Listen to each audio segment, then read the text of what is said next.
नमस्कार और the deep dive में आपका स्वागत है। अक्सर ऐसा होता है, कोई नया यूएक्स प्रोजेक्ट हाथ में आता है और डिजाइनर सीधे फिग्मा या दूसरे टूल्स पर कूद पड़ते हैं।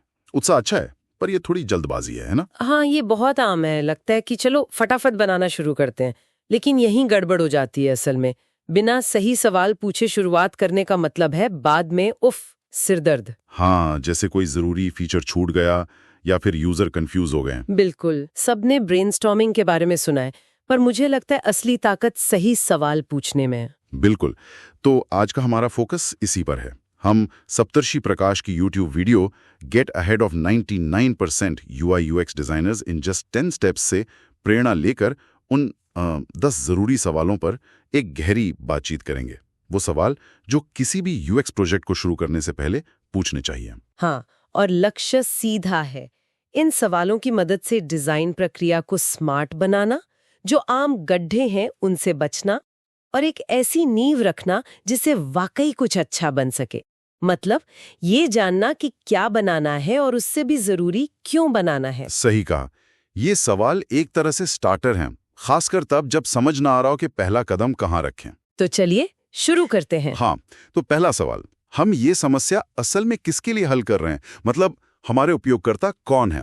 ये सवाल तो यूएक्स की यू यानी यूजर पर सीधा निशाना साधता है, पर ये सिर्फ उम्र या वो टेक सेवी हैं या नहीं, इससे कहीं ज्यादा गहरी बात है ना? हाँ बिल्कुल, ये सिर्फ डेमोग्राफिक्स जानना नहीं है, ये उनकी असल जिंदगी के कॉन्टेक्स्ट को समझना है। उनकी रोज की चुनौतियां क्या हैं, वो किस माहौल में ऐप इस्तेमाल करेंगे, क्या वो मतलब स्ट्रेस में है या मल्टीटास्किंग कर रहे हैं। अच्छा उदाहरण है, जैसे मान लीजिए हम स्कूल शेड्यूल मैनेज करने वाला पेरेंट्स ऐप बना रहे हैं। उपयोगकर्ता कौन है? व्यस्त माता पिता, जिनके पास शायद फोन पर घंटों बिताने का वक्त ही नहीं है। सही। तो उनके लिए ऐप कैसा होना चाहिए? शायद ऐसा जो फटाफट जानकारी दे, जरूरी इवेंट्स के रिमाइंडर भेजे और इंटरफेस एकदम सीधा साधा हो सकता है बड़े बटन या क्लियर विजुअल ज्यादा काम के हों उनके लिए। ये समझना कि उनकी सबसे बड़ी जरूरत क्या है और हाँ, उसके बाद क्या आता है, प्रायोरिटीज सेट करना। यहीं पर फोकस करना होगा। हाँ, बिल्कुल, अगर हम उनकी प्राथमिकताएं नहीं समझेंगे तो हम शायद ऐसी चीजें बना देंगे जो दिखने में तो अच्छी हों पर उनकी किसी काम की ना हो। लक्ष्य होना चाहिए उपयोगकर्ता को इतनी गहराई से समझना कि हम उनकी जगह सोचकर फैसले ले सकें। तो इस सवाल का निचोड़ ये हुआ कि उपयोगकर्ता को सिर्फ पहचानो मत, उन्हें गहराई से समझो। हाँ, ताकि उनके लिए सही निर्णय ले सको। औसत दर्जे के डिजाइन से बचने का यही रास्ता है। ठीक है, अब दूसरे सवाल पर आते हैं। वांछित परिणाम या सफलता का पैमाना क्या है? सुनने में लगता है कि लक्ष्य तो बस प्रॉब्लम सॉल्व करना है, पर क्या ये इतना सीधा है? अक्सर तो डिजाइन को उपयोगकर्ता, बिजनेस और कभी-कभी तो वेंडर्स या सिस्टम की जरूरतों के बीच एक बैलेंस बनाना पड़ता है। आपने बिल्कुल सही पकड़ा। ये संतुलन साधना ही असली चुनौती है। जैसे ई कॉमर्स चेकआउट पेज का उदाहरण लेते हैं। यूजर का लक्ष्य साफ है, जल्दी और आसानी से खरीदारी पूरी करना। लेकिन बिजनेस के लक्ष्य कई हो सकते हैं। जैसे क्या उनका मुख्य लक्ष्य कन्वर्जन रेट बढ़ाना है, यानी ज्यादा से ज्यादा लोग जो साइट पर आते हैं वो खरीदारी पूरी करें? हाँ, अगर लक्ष्य कन्वर्जन है तो डिजाइन शायद बेहद सरल होगा। कम से कम क्लिक्स, गैर जरूरी फील्ड्स हटाना, शायद सुरक्षा के निशान दिखाना ताकि भरोसा बढ़े। बिल्कुल। लेकिन हो सकता है बिजनेस का लक्ष्य औसत ऑर्डर वैल्यू बढ़ाना हो। अच्छा, मतलब हर ग्राहक ज्यादा का सामान खरीदे। हाँ, उस स्थिति में डिजाइन शायद थोड़ा अलग होगा। आप कार्ट पेज पर क्रॉस सेलिंग करना चाहेंगे, मतलब मिलती जुलती और चीजें खरीदने का सुझाव देना। ये उपयोगकर्ता को कुछ और खरीदने के लिए प्रेरित कर सकता है, लेकिन चेकआउट की रफ्तार थोड़ी कम कर सकता है। एग्जैक्टली। तो देखिए, यहाँ एक दिलचस्प तनाव है। कन्वर्जन बढ़ाने के लिए रुकावट कम करनी है, पर ऑर्डर वैल्यू बढ़ाने के लिए शायद थोड़ी रुकावट डालनी पड़े। यहीं पर वो संतुलन आता है। तो सफलता को सिर्फ एक नजरिए से देखना काफी नहीं है। इस सवाल का निचोड़ ये है, सफलता की परिभाषा तय करना। क्या वो स्पीड है, इस्तेमाल में आसानी है, ग्राहक को बनाए रखना है, या बिजनेस का रेवेन्यू बढ़ाना है? और ये मैट्रिक्स ही डिजाइन के फैसलों को रास्ता दिखाएंगे। बिना स्पष्ट मैट्रिक्स के आप सचमुच अंधेरे में डिजाइन कर रहे हैं। बिल्कुल। और ये मैट्रिक्स सीधे तौर पर तीसरे सवाल से जुड़े हैं। बाधाएं क्या हैं, मतलब कंस्ट्रेंट्स। कोई भी रियल वर्ल्ड प्रोजेक्ट खुली छूट के साथ नहीं आता। हमेशा कुछ सीमाएं होती हैं, समय की, पैसे की, तकनीक की, है ना? हाँ बिल्कुल, ये तो होता ही है। जैसे मान लीजिए एक मोबाइल ऐप प्रोजेक्ट है, डेडलाइन सिर्फ 6 हफ्ते हैं, बजट टाइट है और क्लाइंट को iOS और एंड्रॉयड दोनों प्लेटफॉर्म पर ऐप चाहिए। और शायद ये भी पता चलता है कि टारगेट यूजर्स के इलाके में इंटरनेट स्पीड धीमी है। ये सब बाधाएं हैं। और ये बाधाएं हवाई नहीं है, ये डिजाइन के फैसलों को सीधे प्रभावित करती हैं। कम समय का मतलब है कि शायद हमें एक जटिल कस्टम डिजाइन की जगह एक सरल क्रॉस प्लेटफॉर्म फ्रेमवर्क चुनना होगा। सही। धीमे इंटरनेट का मतलब है कि ऐप को ऑफलाइन मोड में भी काम करना चाहिए या कम से कम डेटा इस्तेमाल करना चाहिए। बड़ी बड़ी इमेजेस या वीडियोस शायद संभव ना हो। तो इन बाधाओं को शुरुआत में ही पहचान लेना क्यों जरूरी है? क्योंकि ये हमें यथार्थवादी बनाता है ना? हाँ, हम उन फीचर्स पर वक्त बर्बाद नहीं करते जो बन ही नहीं सकते। हाँ, और इससे प्रोजेक्ट पटरी पर और बजट में रहता है और फिर भी उपयोगकर्ता की जरूरतें पूरी करने की कोशिश करता है। तो मुख्य सीख ये है कि बाधाओं को दुश्मन नहीं बल्कि रचनात्मकता का उत्प्रेरक समझें। ये फोकस लाने में मदद करती हैं। सही कहा। अगला महत्वपूर्ण पहलू है चौथा सवाल। पहले से क्या कोशिश की जा चुकी है या बाजार में क्या मौजूद है? ये बहुत जरूरी है मुझे लगता है। दूसरों की सफलताओं और उससे भी ज्यादा जरूरी उनकी गलतियों से सीखना। हाँ, पहिया दोबारा बनाने का क्या फायदा, खासकर अगर वो मौजूदा पहियों से घटिया हो? बिल्कुल। मान लीजिए कोई नया सोशल मीडिया ऐप बनाने का सोच रहा है।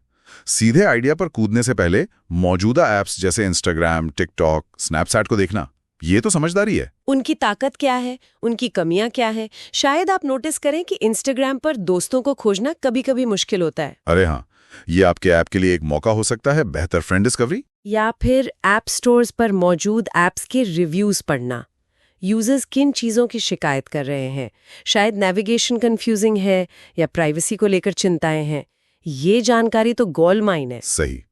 इससे पता चलता है कि असली उपयोगकर्ता क्या महसूस करते हैं, क्या काम कर रहा है और क्या बुरी तरह फेल हो रहा है। एक और उदाहरण सोचिए। आज के ज़माने में 2025 में कोई ऐसा रेस्टोरेंट ऐप लॉन्च करे जिसमें सिर्फ मेन्यू की तस्वीरें हों और ऑर्डर करने के लिए आपको दिए गए नंबर पर फोन करना पड़े। क्या वो चलेगा? हाँ, शायद बिल्कुल नहीं, क्योंकि हमारे पास स्विगी, जोमैटो जैसे कई बेहतर विकल्प मौजूद हैं जो इंटरैक्टिव मेन्यू, ऐप में ही ऑर्डरिंग, पेमेंट और लाइव ट्रैकिंग देते हैं। एग्जैक्टली। आपका प्रोडक्ट मौजूदा विकल्पों से काफी बेहतर होना चाहिए या कम से कम किसी एक खास पहलू में बहुत बेहतर होना चाहिए। इस चौथे सवाल का सार है, अतीत और वर्तमान से सीखो, दूसरों की गलतियों को दोहराओ मत। और ऐसा कुछ मत बनाओ जो पहले से मौजूद बेहतर समाधानों से मुकाबला ना कर सके। हाँ, और इन सब शुरुआती सवालों के जवाबों को कहीं नोट करना भी जरूरी है ताकि वे खो ना जाएं। हाँ, स्रोत ये भी सुझाता है कि इन जवाबों को किसी टास्क ट्रैकर या डॉक्यूमेंट में सहेज कर रखना चाहिए। ये सिर्फ मीटिंग में हुई बातें नहीं हैं। बिल्कुल, ये प्रोजेक्ट के दौरान लगातार देखे जाने वाले रेफरेंस पॉइंट बन जाते हैं। एक तरह से ये प्रोजेक्ट का संविधान है जिसे बार बार देखा जा सकता है। सही। चलिए अब पांचवें सवाल पर चलते हैं जो थोड़ा अलग है। अगर ये नहीं बनाया गया तो क्या होगा? ये सवाल थोड़ा उल्टा लग सकता है, पर यह प्रोजेक्ट की असल अहमियत और तात्कालिकता को परखने में मदद करता है। हाँ, ये सोचने पर मजबूर करता है कि क्या हम वाकई एक जरूरी समस्या हल कर रहे हैं। अगर ये फीचर या प्रोडक्ट नहीं बनता तो क्या दुनिया रुक जाएगी? शायद नहीं। लेकिन उपयोगकर्ताओं पर क्या असर पड़ेगा? क्या उनकी कोई बड़ी जरूरत अधूरी रह जाएगी? क्या वे किसी प्रतियोगी के पास चले जाएंगे? उदाहरण के लिए एक बैंकिंग ऐप है, अगर उसमें तत्काल फंड ट्रांसफर जैसे IMPS UPI की सुविधा न हो तो क्या होगा? उपयोगकर्ता शायद बहुत निराश होंगे। वो शायद दूसरे बैंक के ऐप या क्या कहते हैं फिनटेक ऐप इस्तेमाल करने लगेंगे। और इससे बैंक की ग्राहक संतुष्टि गिरेगी और शायद ग्राहक भी कम हो। तो ये सवाल एक फिल्टर की तरह काम करता है। बिल्कुल, ये हमें सबसे जरूरी फीचर्स को प्राथमिकता देने में मदद करता है। ये प्रोजेक्ट से जुड़े जोखिमों को उजागर करता है और ये पक्का करता है कि हम अपना समय और संसाधन किसी ऐसी चीज पर लगा रहे हैं जो वाकई मायने रखती है। ये हितधारकों, स्टेक होल्डर्स को भी एक साथ लाने में मदद करता है क्योंकि सबको समझ आता है कि दांव पर क्या लगा है। हाँ, निचोड़, प्रोजेक्ट की जरूरत को चुनौती दें ताकि पक्का हो सके कि आप असली और जरूरी समस्या पर काम कर रहे हैं। छठा सवाल हमें थोड़ा बड़ा सोचने को कहता है। ये समाधान किस व्यापक संदर्भ या इकोसिस्टम में फिट बैठता है? आजकल कोई भी ऐप या डिजिटल प्रोडक्ट अकेले काम नहीं करता। उपयोगकर्ता उम्मीद करते हैं कि उनकी अलग-अलग डिवाइस और सेवाएं एक दूसरे से बात करें। ये बहुत महत्वपूर्ण पॉइंट है। सोचिए आप एक स्मार्ट होम सिक्योरिटी ऐप बना रहे हैं। आपका ऐप अकेला खिलाड़ी नहीं होगा।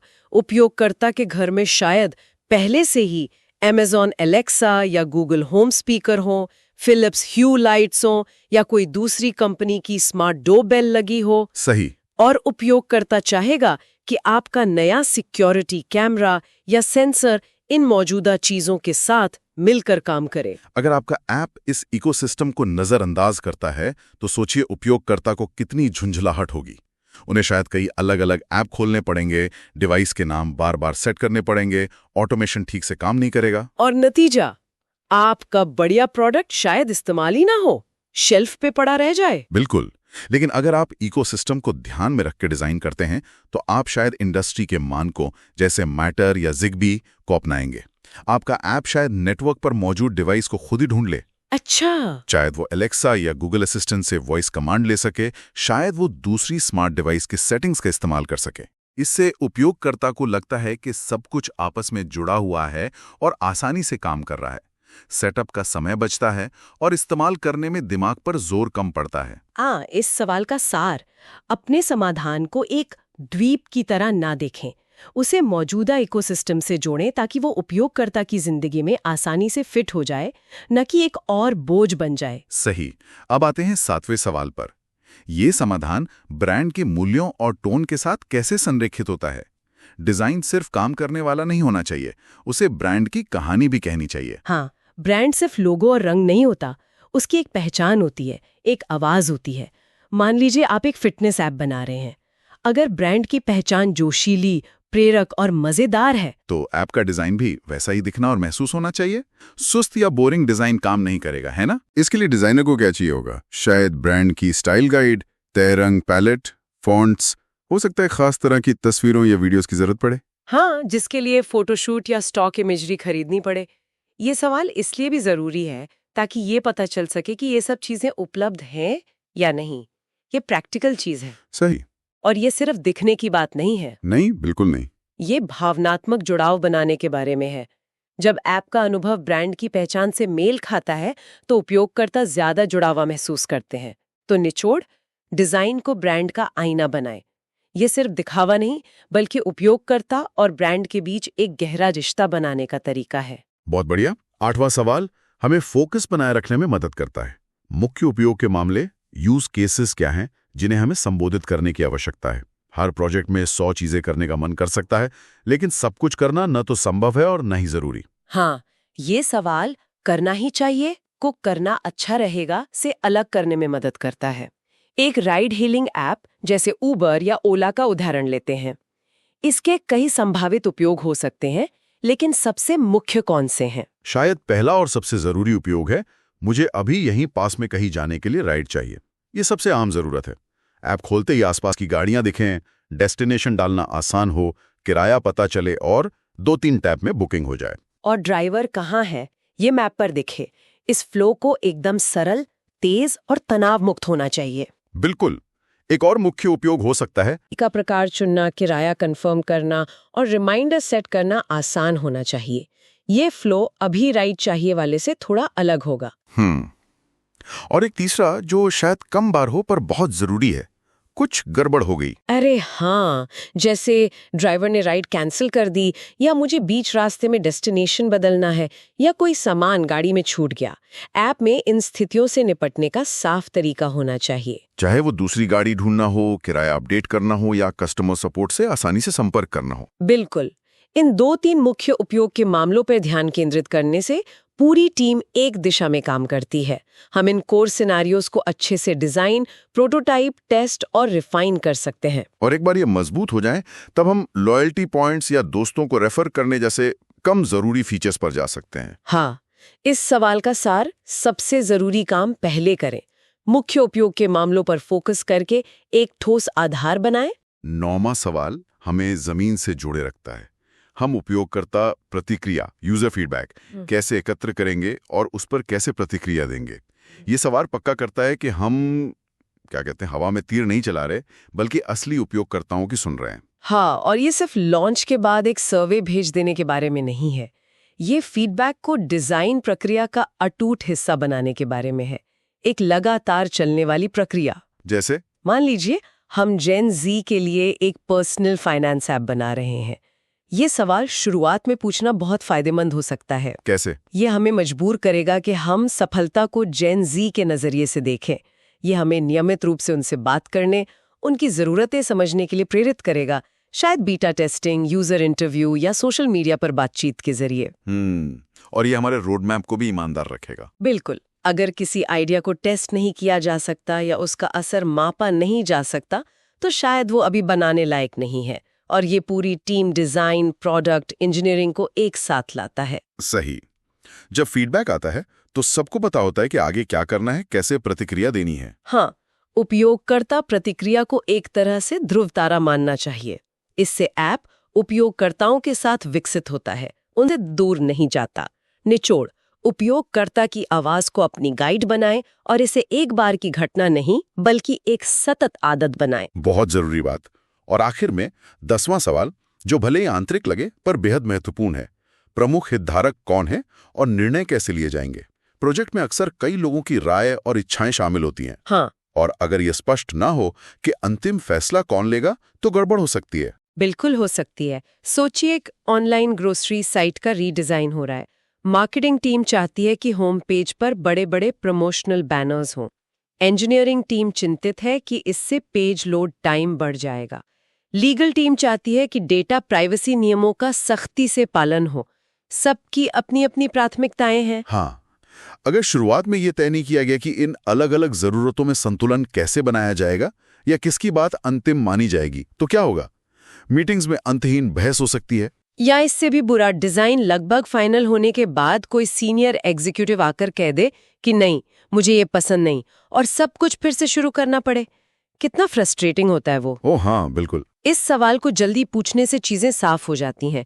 किसकी मंजूरी जरूरी है, अलग अलग राय होने पर फैसला कैसे होगा, फीडबैक कब फाइनल माना जाएगा, क्या कोई एक व्यक्ति जैसे प्रोडक्ट मैनेजर अंतिम निर्णय लेगा या कोई कमेटी? ये स्पष्टता प्रोजेक्ट को आगे बढ़ाती है और अंत समय के आश्चर्य और झगड़ों से बचाती है। हाँ, इस सवाल का निचोड़ है, ये जानना कि कौन निर्णय लेता है उतना ही महत्वपूर्ण है जितना ये जानना कि क्या डिजाइन करना है। प्रोजेक्ट के अंदरूनी राजनीति को नजरअंदाज ना करें। तो ये थे वो 10 सवाल। हाँ, ये कोई जादुई फॉर्मूला नहीं है, लेकिन ये एक मजबूत फ्रेमवर्क जरूर है। ये सवाल आपको सिर्फ क्या बनाना है नहीं, बल्कि क्यों बनाना है, किसके लिए बनाना है और कैसे बनाना है, इन सब पर सोचने के लिए मजबूर करते हैं। और इस तरह सोचने से डिजाइन प्रक्रिया ज्यादा फोकस्ड, ज्यादा आत्मविश्वास से भरी और अंततः बेहतर नतीजे देने वाली बन सकती है। ये आपको सिर्फ व्यस्त नहीं बल्कि प्रभावी बनाता है।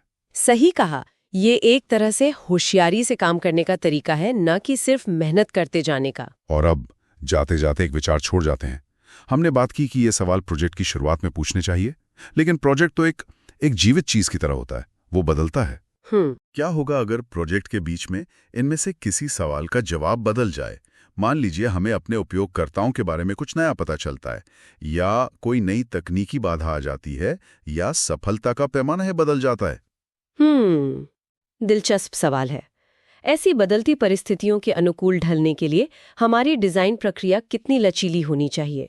मतलब, इन शुरुआती सवालों पर दोबारा गौर करने और जरूरत पड़ने पर रास्ता बदलने की कितनी गुंजाइश होनी चाहिए? इस पर सोचने के लिए आपको छोड़ते हुए आज की ये गहरी बातचीत यहीं समाप्त करते हैं।